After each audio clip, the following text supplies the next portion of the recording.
Hello बेटा, नमस्कार। मैं अतर सिंह और ये है TNI का मंच। तो प्यारे बच्चों, आप लोग कैसे हैं जी।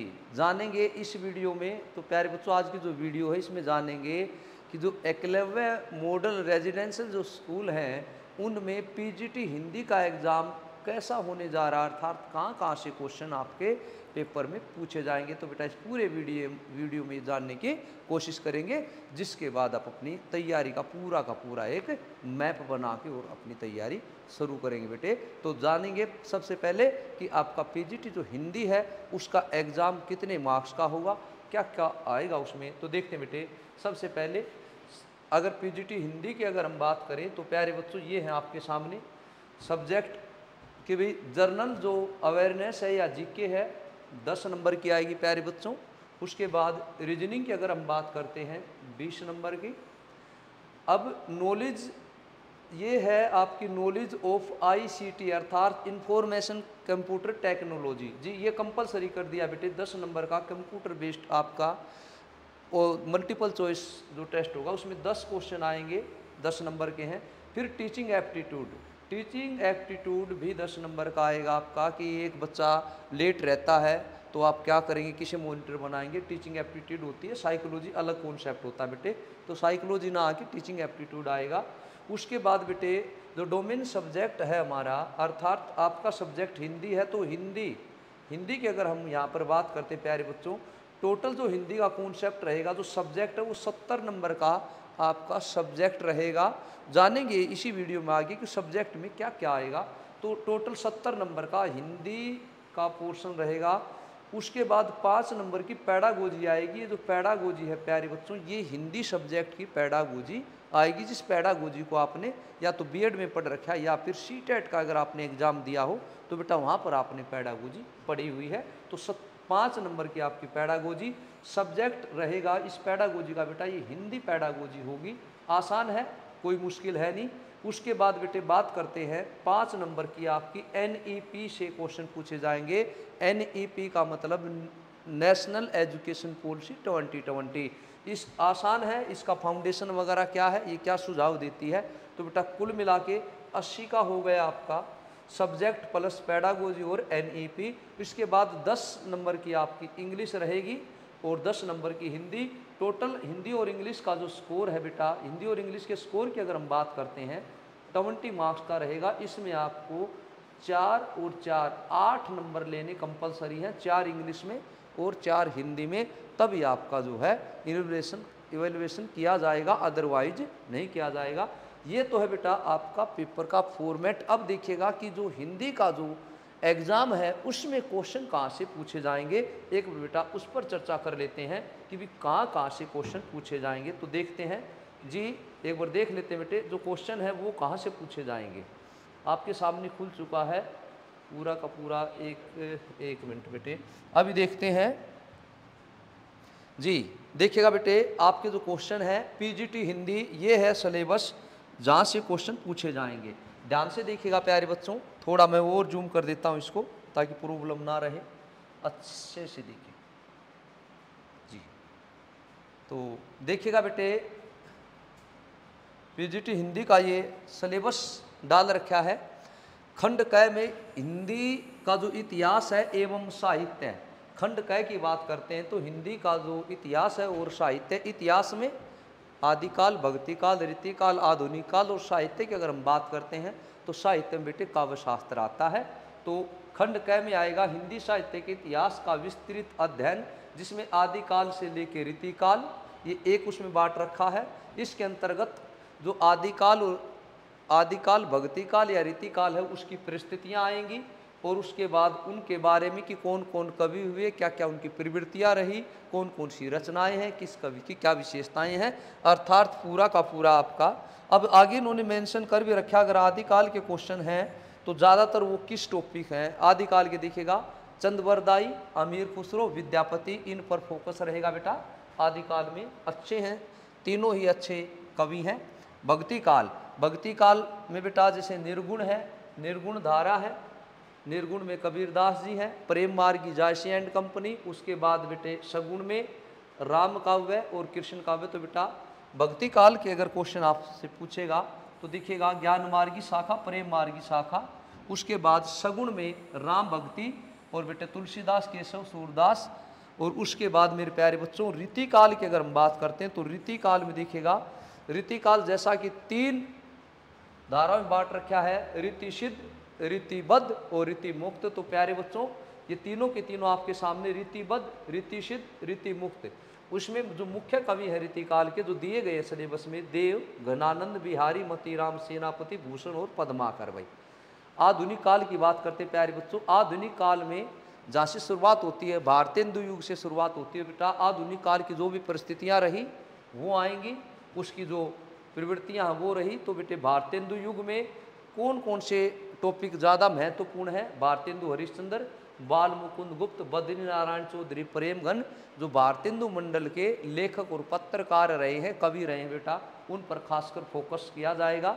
अब बात करते हैं द्विवेद युग की। तो द्विवेद युग जो महावीर प्रसाद जी के नाम से जाना जाता है, श्रीधर पाठक, अयोध्या सिंह उपाध्याय और मैथिली शरण गुप्त बेटा, ये 3 प्रमुख कवि रहेंगे जिन पर फोकस रहेगा।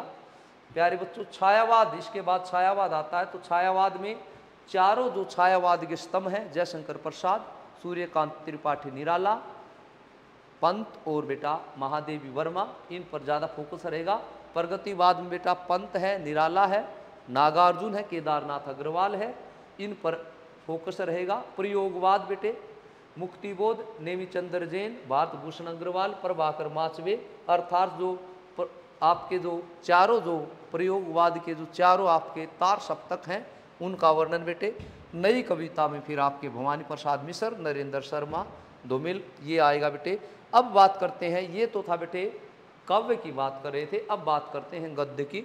तो गद्य साहित्य में देखिएगा, गद्य की जितनी भी विधाएँ हैं, जैसे कहानी है, उपन्यास है, नाटक है, निबंध है, 4 प्रमुख विधाएँ हैं, और अन्य विधाएँ भी है, रिपोर्टाज है, यात्रा वृत्तांत है, संस्मरण है। तो बेटे ये सारे के सारे इन विधाओं से जैसे दे भी रखा है कि इनकी विशेषताएं, भाषा शैली, निबंध, कथा साहित्य, उपन्यास, कहानी, नाटक, एकांकी, रेखा चित्र, संस्मरण, यात्रा वृत्तांत, आत्मकथा, जीवनी, डायरी।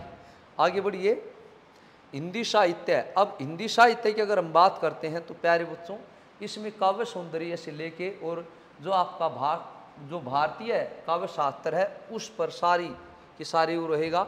निम्नलिखित कवियों का तो जो कवि हैं उनके बारे में देखिएगा, काव्य से संबंधित इनकी काव्यगत विशेषताएं क्या थी, किस प्रकार की कविताएं लिखी, तो बेटे और इनके कविताओं में कौन से अलंकार, किस रस का ज़्यादा प्रयोग किया गया है। तो सप्रसंग व्याख्या में भावार्थ वगैरह तो आदिकाल से लेते हैं, ये देखिएगा इसमें सारे दे रखे हैं, आदिकाल के भी, भक्ति काल के भी, रीति काल के भी और आधुनिक काल के भी, जिन कवियों के काव्य संबंधी प्रश्न पूछे जाएंगे। तो बेटे शुरुआत में देखिए आदिकाल में अमीर खुसरो है, विद्यापति है, सूरदास, तुलसीदास, कबीरदास, जायसी, मीरा, रसखान, ये रसखान तक बेटे भक्ति काल है। उसके बाद आगे बढ़ते हैं घनानंद, बिहारी लाल, घनानंद और बिहारी लाल बेटे रीति काल के हैं। भारतेंदु, मैथिली शरणगुप्त, दिनकर, जयशंकर प्रसाद, महादेवी वर्मा, निराला, पंत, हरिवंश राय बच्चन, मुक्तिबोध, रघुवीर शाही, केदारनाथ सिंह, ये बेटे आपके सारे के सारे आधुनिक काल के हैं। ये करा एमए तक के पाठ्यक्रम में, अर्थात किसी भी यूनिवर्सिटी का एमए का पाठ्यक्रम है या फिर बीए का पाठ्यक्रम है या एनसीईआरटी की जो बुक्स हैं उनमें ये कवि शामिल किए गए हैं, इन कवियों की जो रचनाएं शामिल की गई हैं वहाँ से क्वेश्चन पूछे जाएंगे बेटा। इनडायरेक्टली आपको ये संकेत कर रहा है, संकेत का मतलब यही होता है, इशारा है। संकेत एमए तक के पाठ्यक्रम में पढ़ी गई उपर्युक्त कवियों की प्रसिद्ध रचनाएं, अर्थात आपने 6ठी से लेके या 11th-12th से लेके बीए एमए में इनको कितना पढ़ा है। निम्नलिखित गद्य लेखकों की प्रसिद्ध, भाई तो जो गद्य लेखक हैं उनकी प्रसिद्ध, उनमें देखिएगा भारतेंदु रामचंद्र शुक्ल, तो भारतेंदु रामचंद्र शुक्ल, प्रेमचंद जैनेन्द्र, हजारी प्रसाद द्विवेदी, धर्मवीर भारती, रामविलास शर्मा, निर्मल वर्मा, फणीश्वर नाथ रेणु, कृष्णा सोबती, भीष्म साहनी, शेखर जोशी, विष्णु खरे, ममता कालिया। इसमें कुछ ऐसे हैं जिन्होंने बेटे नाटक लिखे हैं जैसे भारतेंदु जी, कुछ ऐसे हैं जिन्होंने उपन्यास लिखे हैं, कुछ ऐसे हैं जिन्होंने निबंध लिखे हैं। तो कुल मिला के जो गद्य साहित्य है उसमें लगभग सभी को कवर कर लिया गया, सब की अपनी विशेषताएं हैं। कुछ कहानीकार भी हैं जैसे कृष्णा सोबती है, निर्मल कुमार वर्मा है, ये कहानीकार में है बेटा। इसके बाद कवि और लेखकों के व्यक्तित्व और औचित्य से प्रश्न पूछे जाएंगे पर आधारित, जिनके 5 भाग होंगे। यह प्रश्न हिंदी साहित्य के प्रसिद्ध कवियों तथा लेखकों के जीवन साहित्य और भाषा शैली पर, कि कवियों की जो जीवन शैली थी वो कैसी थी, उन्होंने किस प्रकार की रचनाएं रची, वो रचनाओं की क्या विशेषताएं थी। जैसे मैथिली शरणगुप्त की नारी और तुलसीदास जी की नारी, तो बेटा इस तरह से आपसे पूछे जाएंगे। अब बात करते हैं खंड ख। ये क खंड था बेटा। अब ख खंड में व्याकरण। अब व्याकरण में पूरा का पूरा व्याकरण कवर है। शब्द विचार में आपका सारा आ जाएगा बेटे। अर्थ के आधार पे शब्द के भेद, जैसे सार्थक निरर्थक है। उसके बाद रचना के आधार पे शब्द के भेद है, उत्पत्ति के आधार पे शब्द के भेद हैं, और विकारी अविकारी पर्यायवाची सारा का सारा कंप्लीट पद विचार में पदबंध, पद परिचय, संज्ञा सब कुछ कवर है बेटा। कहने का मतलब है पूरा का पूरा व्याकरण, संधि है, समास है, वाक्य है। उसके बाद आएगा अपठित बोध, अर्थात आपसे काव्यांश पूछा जाएगा बेटे, ये ध्यान रहे, काव्यांश पूछा जाएगा और काव्यांश से संबंधित प्रश्न उत्तर पूछे जाएंगे। इसके बाद बेटे गद्य, गद्यांश में पूछा जाएगा, और जो गद्यांश के जो विषय रहेंगे, ध्यान से देखिएगा बेटा, गद्यांश के जो विषय रहेंगे वो है समसामयिक विषय, अर्थात जो अभी करंट अफेयर के जो टॉपिक चल रहे हैं बेटा, उन पर आपका गद्यांश आ सकता है। वर्णात्मक विषय, सृजनात्मक विषय, साहित्यिक विषय, काव्य शास्त्रीय अध्ययन। अब भाग 4 में देखिएगा, काव्य शास्त्रीय अध्ययन में हम क्या करेंगे बेटे, यहाँ पर पाश्चात्य काव्य शास्त्र को अवॉइड किया गया है। तो जो भारतीय काव्य शास्त्र अर्थात जो संस्कृत का काव्य शास्त्र है, उसमें देखिएगा साहित्य का अर्थ, स्वरूप और उद्देश्य, अर्थात काव्य क्या है, काव्य प्रयोजन, काव्य गुण, काव्य दोष, काव्य हेतु, साहित्य की विविध विधाएं। अब देखिएगा रस का टॉपिक है, रस मीमांसा, अर्थात रस कंप्लीट होगा। उसके बाद शब्द शक्तियां हैं, अभिधा, लक्षणा, व्यंजना। काव्य गुण है, काव्य गुण में जैसे आपके 3 प्रमुख होते हैं, प्रसाद, माधुर्य और ओज। और फिर काव्य दोष बेटा। उसके बाद छंद का, छंद 2 प्रकार के होते हैं, जैसे वर्णिक और मात्रिक। तो बेटा छंद, अलंकार, अलंकार जो आपका काव्य शास्त्र में वो अलंकार अर्थात डेप्थ से शब्दालंकार कौन से होते हैं, अर्थालंकार कौन से होते हैं, व्यालंकार कौन से होते हैं, किस अलंकार के कितने भेद हैं, नए अलंकार को शामिल किया गया। स्पेशल देखिएगा नए अलंकार डाले हैं। तो बेटे उसके बाद आगे बढ़ते हैं। अब लेखन कौशल पत्रकारिता, अर्थात 11th-12th में जो आप NCERT में पढ़ते हैं कि भी जो आपकी अभिव्यक्ति वाला है वो, और देखिएगा पत्रकारिता से संबंधित विषय रहेगा। प्रिंट माध्यम, रिपोर्ट, आलेख, फीचर लेखन, साक्षात्कार, रेडियो एवं दूरदर्शन, विज्ञापन, ये सारा का सारा आपका 11th-12th का है बेटा। ये बिल्कुल अभिव्यक्ति वाला। आप देखिएगा आगे ये भी आपका 11th-12th का है।